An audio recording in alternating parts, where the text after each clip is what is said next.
लोकसभा चुनाव 2024 को लेकर एनसीपी प्रमुख शरद पवार ने एक बार फिर से विपक्षी दलों की एकता की वकालत की है। उन्होंने कहा कि मोदी सरकार के खिलाफ सभी विपक्षी दलों को एक साथ आना चाहिए।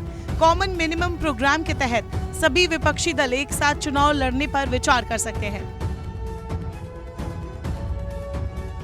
कॉमन मिनिमम प्रोग्राम के तहत ही महाराष्ट्र में अलग विचारधारा रखने वाली शिवसेना, एनसीपी और कांग्रेस एक पॉइंट पर मिले थे और सरकार बनाई थी। मतलब इन्होंने कुछ क्राइटेरिया सेट किया था, फिर उस पर तीनों पार्टी ने अपनी मंजूरी दी थी। एनसीपी प्रमुख शरद पवार ने महाराष्ट्र के ठाणे में सोमवार को मीडिया से बातचीत करते हुए पीएम मोदी पर निशाना साधा था। शरद पवार ने मोदी की उस टिप्पणी पर तंज कसा था जिसमें प्रधानमंत्री मोदी ने कहा था कि वो राजनीति में शरद पवार की उंगली पकड़ कर पहुंचे हैं। इस पर शरद पवार ने कहा कि मुझे नहीं पता था कि ये मुझे इतना महंगा पड़ेगा। इस दौरान पवार ने कहा था कि वो इस उम्र में कोई और जिम्मेदारी नहीं लेना चाहते। उन्होंने कहा कि मैं केवल गैर भाजपा दलों को बीजेपी के खिलाफ जनमत तैयार करने के लिए एक साथ लाने में मदद करूंगा। केंद्र सरकार पर निशाना साधते हुए उन्होंने कहा कि 2014 में सत्ता के आने के बाद से बीजेपी ने जो वादे देश की जनता से किए थे, उन वादों को पूरा करने में केंद्र सरकार पूरी तरह से विफल साबित हुई है।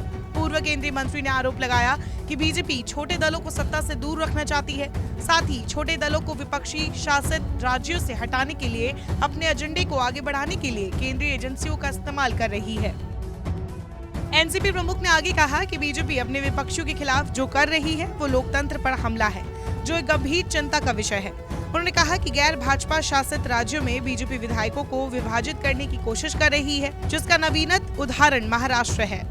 पवार ने गुजरात दंगों की गैंगरेप दोषियों को गुजरात सरकार द्वारा छोड़े जाने पर हैरानी जताई। उन्होंने कहा कि एक तरफ प्रधानमंत्री मोदी लाल किले से महिलाओं के सम्मान की बात कहते हैं और दूसरी तरफ उन्हीं के गृह राज्य में बलात्कार और हत्या के दोषियों को बरी किया गया और फिर उनका सम्मान किया गया।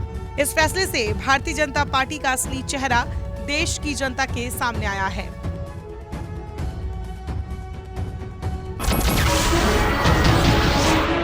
नमस्कार, मैं हूं मानक गुप्ता।